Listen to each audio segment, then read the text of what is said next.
Okay, Mr. Zecca, thank you so much for being with us. Oh, it's good to be here, Larry. Yeah. So, first of all, can you tell us what the Atwater Kent Museum is?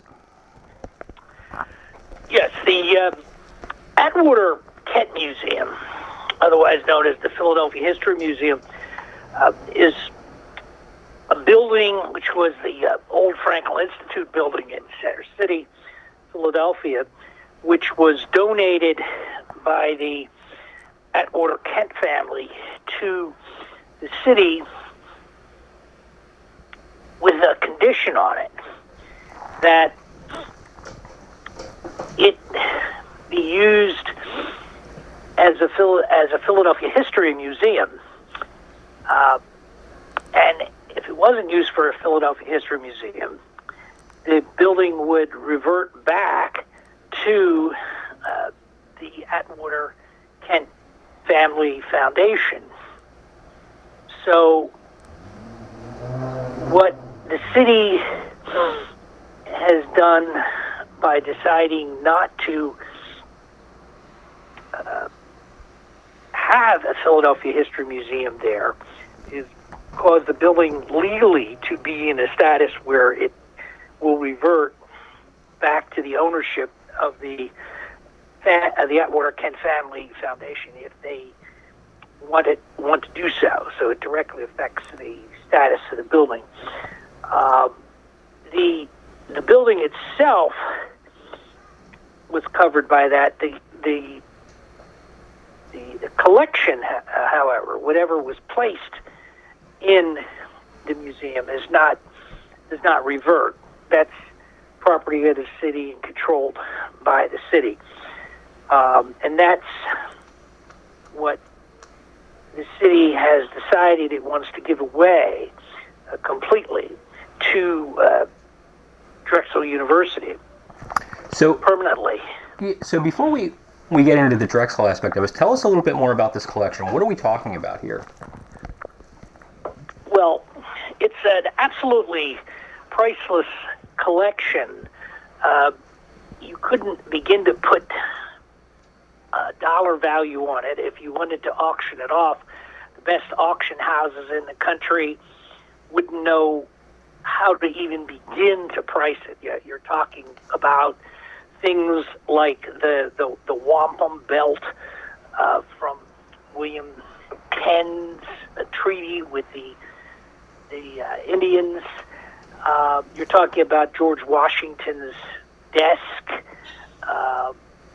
the disguised hat that Abraham Lincoln wore. Things like this from American history and Philadelphia history and Pennsylvania history, down to things that people today have touched and seen, like the furniture in the Little Pete's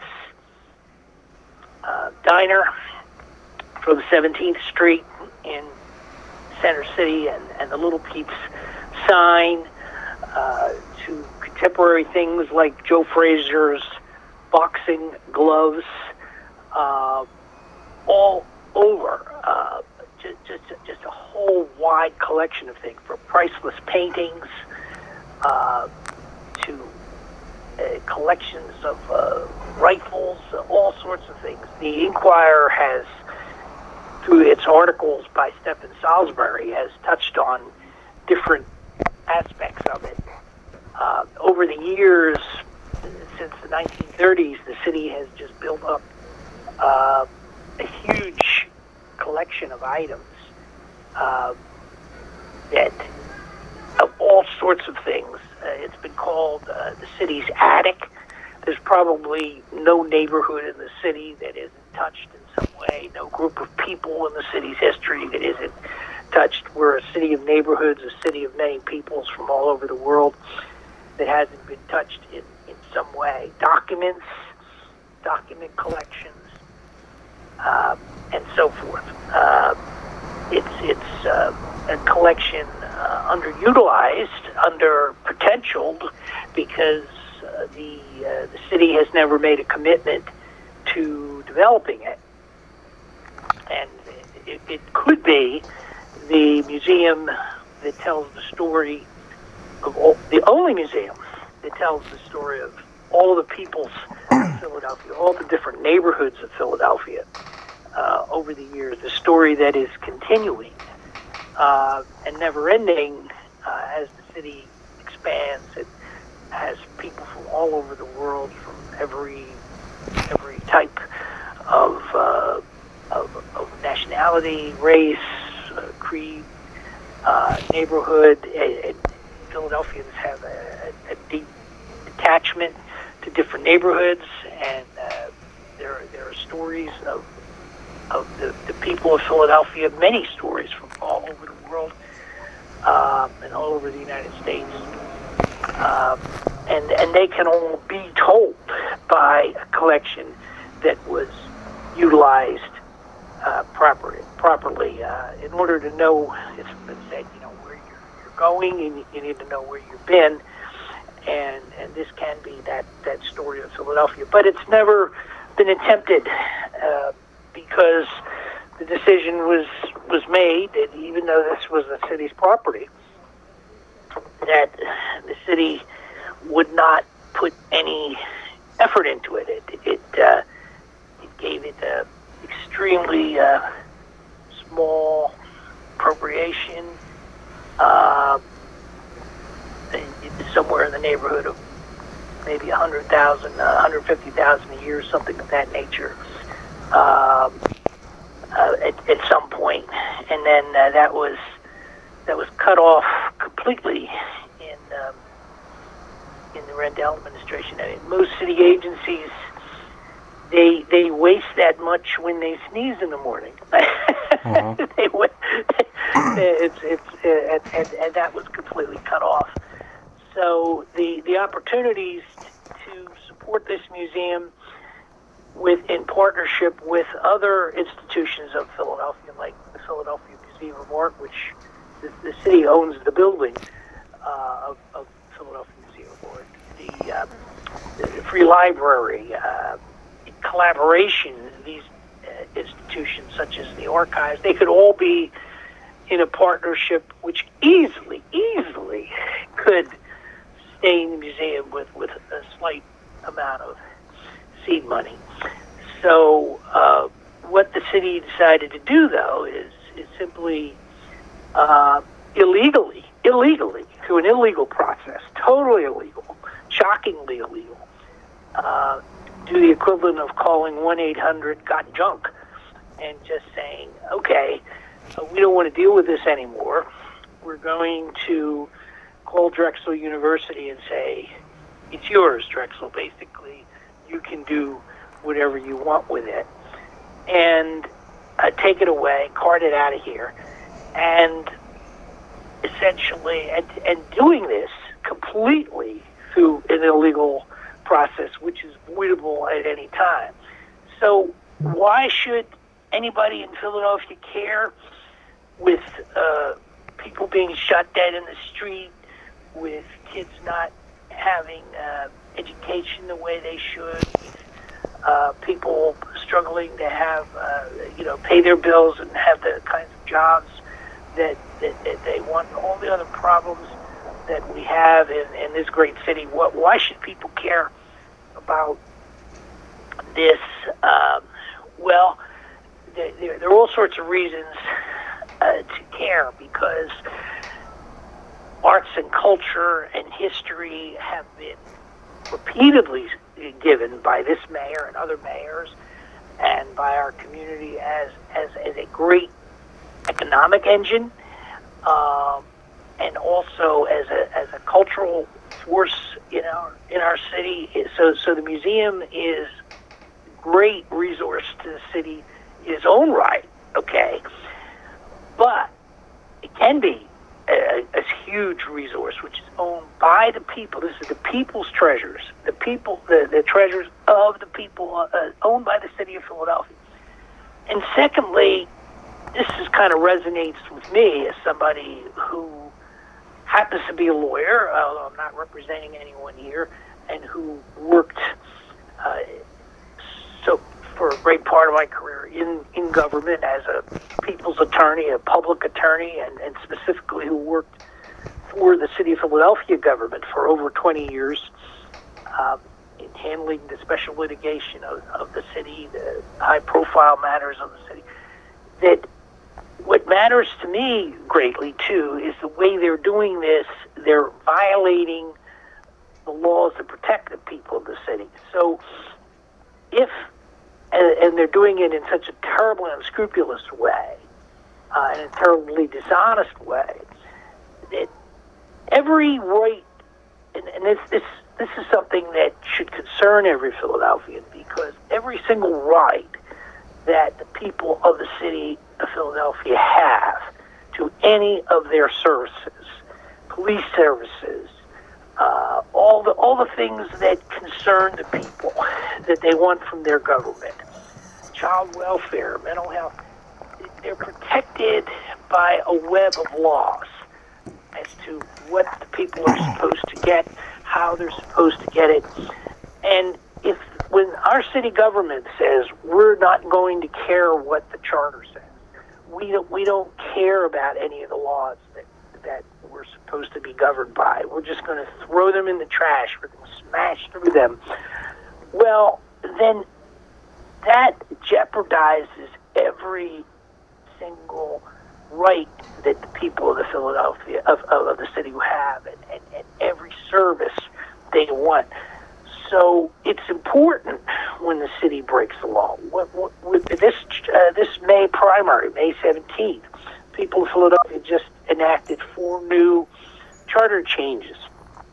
This is a way that the city council has gotten around the imperial, king-like mayoral powers by putting things in the charter when they want them.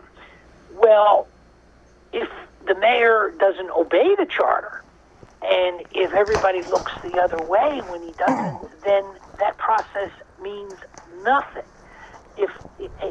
And what we're seeing is that the power of mayors, I'm not attacking just this mayor, the power of mayors is growing to the point where a mayor will blast through the charter, and then they'll create their own precedent and say, well, we did it before. Like in this case, what they're saying, they don't even have a defense to the fact that they're violating the charter. What they're doing is they're saying, well, we've given things away before without going through the process of the charter, like getting a vote of city council. And so what is happening is this museum giveaway, illegal giveaway, totally illegal, which is voidable at any time, will be a new low, a new precedent, which the city will use in the future to destroy other rights of the people of Philadelphia. This is your stuff that's being stolen. In other words, if a burglar breaks into your home and steals your stuff, and you don't catch the person and don't stop the person, that doesn't give that person a right to break in the second time and steal from you a second time. But this is the attitude that the city and its city solicitor are taking, that it's a lawless, renegade government that it is being reflected here. So, well, what specifically is illegal about the city giving? Well, the charter, for example, says agreements are supposed to be voted on by council, major agreements, agreements of over a year. There's no council vote here. I mean, what organization, what company gives away a massive amount of treasure owned by the group? The entire collection is being given away, and not take a vote of their board of directors. John Fry, head of Drexel, he would never do a giveaway like this without taking it to a vote of his board. It just shocks the conscience.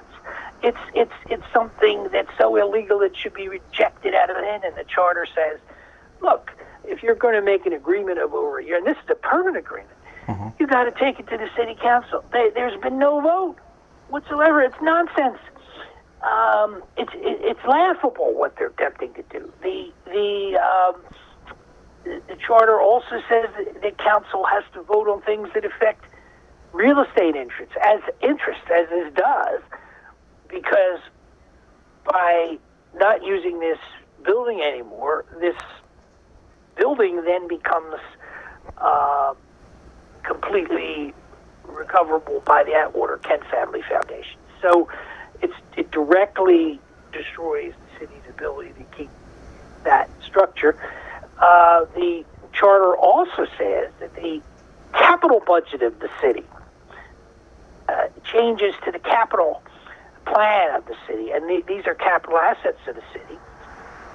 Then the museum collection, priceless of the people. Their treasures are just being given away.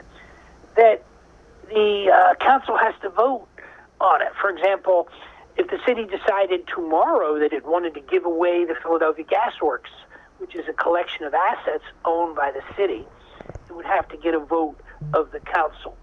So the mayors will use this precedent as the authority for them in the future to give away, without a council vote, the gas works, the water department, the airport, anything they want. And they'll say, well, we did it with the Philadelphia History Collection. We didn't vote on this giveaway there, even though the charter says that the capital budget, the whole capital plan of the city, all of its assets, its fire stations, its libraries. People have to be voted on by council. The people screamed when Mayor Nutter wanted to shut some libraries, and some people went to court. I had to defend that, as a matter of fact, in court. I had to defend Mayor Nutter's authority to. He wasn't giving away the land. He was closing certain services in the library. Here, this is far worse. This is a total give away, and that's what it is. The city has been completely deceptive in not telling the court and not telling the public that that's what it is. That it is a giveaway. When you read the papers that have been entered into the court record, it's clear that this is a giveaway, and that the agreement is not worth the paper it's written on, because it's completely illegal. It's completely without authority. They didn't even go, in addition to those items that I said that the council has to vote on, it had to be approved by the city's art commission, because there's so much art in there. I used to be the counsel for the city's art commission. They didn't bother to do that. Major changes to the capital plan, and this is a capital asset, have to be brought before the city planning commission. They didn't do that. And the city's Homeworld charter, with the thing that the voters vote on, says that this collection will be administered by the city's agency called the museum board, and that it will no longer be administered by that. So this is something that had to be voted on by the voters. The right of every Philadelphian to vote on this is stolen from them. And if they can do this, they can do anything. Your rights are not worth the paper that they're written on if you have an imperial mayor and everybody's afraid to stop him. And I'm not just attacking any particular mayor. There's been a growth in power. When Ed Rendell was mayor, and I served under the Rendell administration, the Street administration, the Nutter administration, he would never have dared to do this, because he would have checked with Mayor Street, with Council President Street, and Council President Street would have said, "Oh, you have to bring this to council for a vote." And Council President Street probably would have said that it had to go to the voters in a charter change. John Street, when he was mayor, he would never have tried it to do it this way. And had he tried it, there was a councilman, Jim Kenney, who was in office. He would have screamed bloody murder. He would have said, Mayor Street is trying to pull a fast one. He's doing something illegal. And Councilman Jim Kenney would, as he had done in the past, he would go out, he would recruit a big law firm. And that law firm would file a nasty suit attacking the city solicitor for saying this was legal and everything, and file it to invalidate this. And but now that Councilman Kenney became Mayor Kenney, he just does it. He orders it, and doesn't bother to go to council. Doesn't bother to go to get a vote of the voters on a charter change. And so people will wake up one day when the city wants to give away the airport, give away the gas works, give away the water department, give away their libraries, their fire stations, their recreation centers. Never underestimate the power of a runaway, reckless, renegade government when it decides it wants to run roughshod over the rights of the people. And that's what we're dealing with here, above and beyond the museum. And even people who support this transaction. Let's say if you're John Fry and you say you want this head of Drexel, you want this to go through, then you should want it to go through the legal way, because the way it's being done now, it's completely invalid. It's void and voidable at any time. The court that they went to never had any jurisdiction whatsoever. They lied to the court. They lied to the people of the city by saying this collection was part of a trust. The collection was never part of a trust. The laws of Pennsylvania make it clear that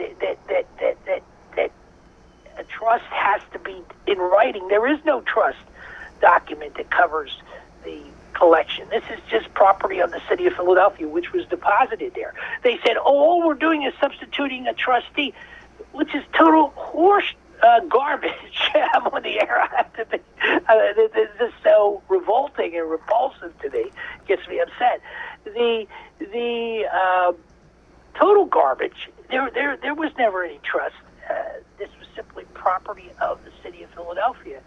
The Orphans Court had no business in this matter at all. The city's petition, from the word go, was a garbage petition.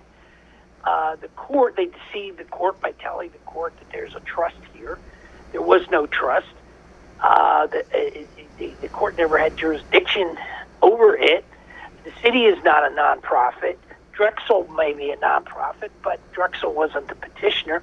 The city never had jurisdiction to even deal with this case. So instead of doing the legal things, this was downright dastardly, dirty, rotten, backroom, sneaky, where they go to the court, which has no authority over this matter, instead of going to the people of Philadelphia, having them vote through their elected representatives, when there was nothing preventing the city council from voting, nothing preventing the voters from voting on this. So this is a new blow, and they start with something because they figure, oh, who cares about art and culture and history? Well, given the fact that it's one of the main generators of the main reason for the city of Philadelphia to exist here in our economy, yeah, we should all care, number one, and everybody should care. And if we let them get away with it because they think, oh, who's going to care about Philadelphia history, they won't stop there. Yeah, there's precedent at that point. Right. There's a runaway. So pick any issue that anybody is concerned about, any law that they feel that protects them, any service that they want from their government. Well, It's in danger. Could city council put a stop to this by passing a law or an ordinance or something like that? City council can just tell the mayor that the mayor's got to obey the law. The mayor, they don't even have to pass an ordinance. The current charter already prohibits it. The controller, the council can block it in different ways. They absolutely can say, look, you're violating the law. They can go to court. They can insist through their budgetary powers that the city obey the law. And the controller already has the authority to block any funding for this transfer because it's totally illegal. And they definitely would have standing to go to court. I think if council spoke up, I don't know if the council people have even focused on this because they've been lied to by the city solicitor, who is violating her oath of office. She has to know this is illegal unless she's stupid. And I don't believe she's stupid. She has to know this is illegal. The lawyers in the law department should realize that you can't do this without following the charter. And they took an oath to uphold the charter, and this is simply a complete outrage. And they need to obey the law. So there are different ways to stop it. People could go to court. Council could go to court. The controller could block it, and that's why it is stupid to do it this way when it's void and voidable. When you could always do it the legal way, but you see the legal way is important, and the legal way could change the outcome because the public. If it might speak up. If it had to go to council, that means there have to be council hearings for a council ordinance. And the various representatives of the people could speak up.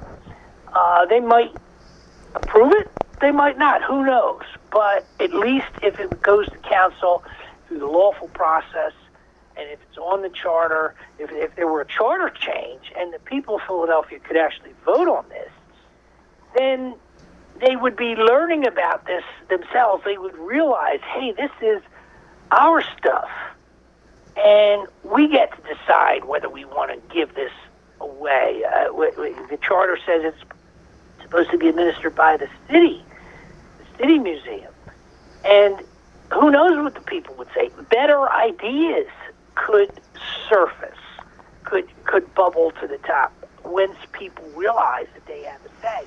That's why doing things through the back room like this, not telling the people about their rights, is so completely underhanded and dastardly that it's disgusting to me. And it should be rejected out of hand. So where are we in the process right now? Has this transfer taken place? Is it about to take place? Well, the city claims that now they're going to do it. The items are in storage. If they haven't actually signed the agreement yet, the court decision was about 30 days ago. If they haven't signed the agreement with Drexel yet, then it could well be signed because they're doing it all illegally and secretly. It's not above board and known exactly what they're doing. But the city takes falsely is saying that they have the right to proceed at any moment, and they may have already proceeded, and Drexel may have already taken possession. John Fry from Drexel was talking about exhibiting some of this stuff in last month, in the month of May. He was talking about it in some of the Inquirer articles by Stephen Salisbury. So they're moving forward. Now, Drexel is a victim here as well. I don't. Drexel, in some ways, is innocently going along with the city's representations that the city's doing this legally. I think people in the leadership of Drexel probably should realize that the city's doing it illegally, but because they should know that they would never do it this way if it were their own collection. They would take it to a vote of their board, but they're putting their trust in the assertions of the city of Philadelphia leadership that they're doing it legally. So Drexel's a victim here because Drexel's planning on the basis that this is legal. And they're deceiving the people deliberately, deceiving the judge deliberately.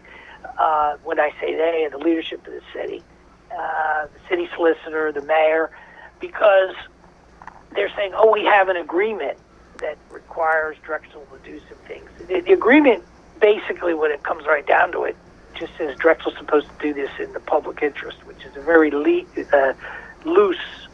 thing that Drexel can bend any way it wants. And there's no enforcement. And no lawyer writing that agreement. I mean, I was a lawyer for over 20 years representing the city, and I was with the federal government in private practice. And now I'm out, in public interest attorney type of thing. No lawyer drafting that agreement who was trying to represent the city would have drafted it that way. The enforcement proceeding is so cumbersome, so full of roadblocks, that it's obvious to me that the city never intends to go to court to enforce that agreement.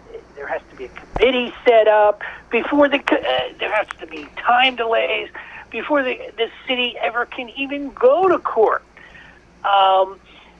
which is weird, which is strange, and the only reason to have all of these roadblocks there to be able to enforce is because the city never has any intention of enforcing. Period. And that is clear as a bell. I've seen the city write these kinds of agreements before when they never have any intention of carrying them out. This is for show, to try to tell the people, oh, we've got some agreement that forces them to do whatever they have to do in the public interest. It's not worth the paper it's written on. So Drexel basically gets everything and gets to do whatever they want with it. Drexel doesn't pay a penny for it. It's basically like calling 1-800-GOT-JUNK, and we've been paying for the storage, and basically saying we're almost paying Drexel to cart it out by paying for the storage. So, and the city's saying we don't want to deal with this, just without telling the people, and by telling the people it's lawful. With all the shootings, and it stabs me in the heart to see people get killed on Third South, and the lack of control of guns and gun violence, and so people may say, well, how can why should we care about this? We should care about this if we care about our government, if we care about our city, if we care about any of our neighborhoods, if we care about all the peoples that have gone through, if we care about any of our services, like child welfare services, mental health services, anti-violence programs. These are all covered by law. And if the city just can thumb its nose and do things behind the people's back and run over the people's rights and run over the people's laws, then nothing the city says is worth anything. Nothing that comes out of the mayor's mouth is worth anything. Nothing that comes out of the city solicitor's mouth is worth anything. Here you have our city solicitors saying this is illegal with no basis whatsoever. It's laughable to think that the city council doesn't have to vote on this. It's right there in the charter. It has to be administered by the museum. And in the agreement, by the city's agency. In the agreement, they're saying, "Oh, we're going to dissolve that agency after the transfer is complete to Drexel." This is lawyers in the law department at Drexel agreeing that a city agency that's established by the charter that the people voted on is going to dissolve. They have no authority to do that. The voters and the people when you go to the voting booth have to decide that. And so the members of council, I think, they've been lied to, they've been fooled. Lawyers, I think there was in the original Godfather book, there was some kind of quote where the Godfather tells somebody, a lawyer can steal more with a briefcase than 100 men with guns, something like that. Mm-hmm. And when the law department betrays its oath of office and violates the law, and it just says, okay, we're not going to care about this. We're going to lie to the people. That's a terrible thing because they're the law. They're the internal law of the city government. The city council relies on them. They represent the city council. So the whole government careens crazy out of whack. It's like a Watergate type of situation where you have the Attorney General of the United States got indicted. The former Attorney General, John Mitchell, and higher ups.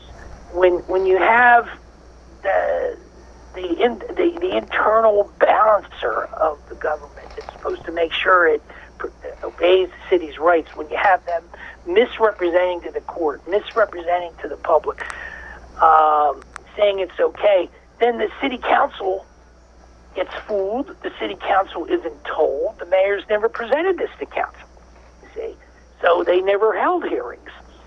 So I think there are members of council that aren't really aware of this, that never wrap their head around it, and don't realize the way, here they are passing charter changes, and here's the mayor just ignoring the charter, even though this says the museum board is supposed to administer this, and they're just ignoring that, the city's museum, and just giving it away and saying, "Oh, we're going to dissolve that," and agreeing with Drexel to dissolve that when only the voters can do that. The voters haven't done it.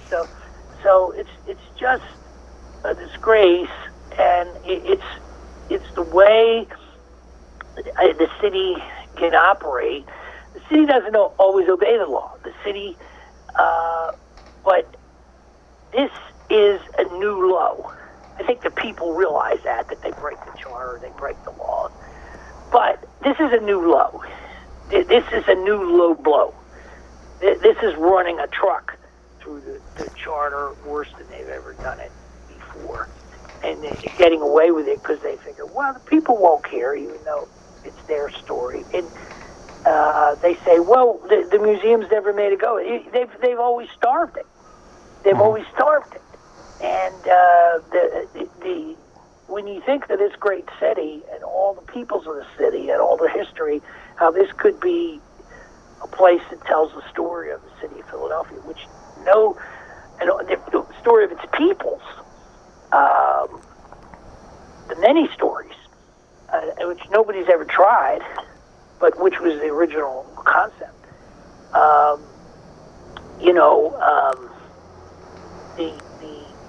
That it's their history, their story of their neighborhood, their group of people who came from wherever they came from. When people realize that, then they realize it's important in its own right, and it's important to everything else that they care about in terms of their city government, because it's all protected by law. Yeah. Voting rights, there's been a lot of talk about voting that's protected by law. So I've been concerned about some of these things. Philadelphia already is denied the rights of other counties. I fought and litigated when I was in the city over our ability. I fought and litigated for our ability to regulate guns in court against the NRA. Okay. been very much on the news, and the legislature's denied us the ability to pass our own gun laws. But that's not the only area. We're the only county in the state that doesn't elect its school board. Yeah. Okay? We're denied rights that people across the state take for granted, that people of Philadelphia are allowed democracy. Are our schools so much better because we have a board that's controlled by the mayor instead of one that the people can elect? How's that working for us? Have we done so much better because we have an appointed board? Are our schools that much better because they're controlled by the mayor instead of Montgomery counties, where the people of Montgomery County elect their school boards?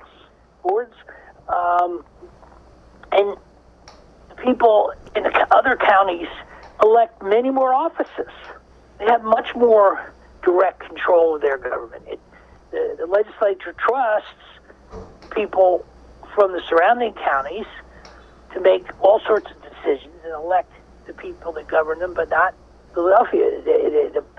Our mayor is an imperial mayor, more powerful than, not just picking on this mayor. I'm not just picking on it. It's the institution, more powerful than any other mayor in the country in terms of all the power that's located in the mayor, but not content, because power corrupts and absolute power corrupts absolutely. Not content with that power, what mayors have decided to do, and it's getting worse and worse, is just say, well, we're gonna disregard this. Mm-hmm. But mayors were elected to be mayors under law, not kings, not emperors.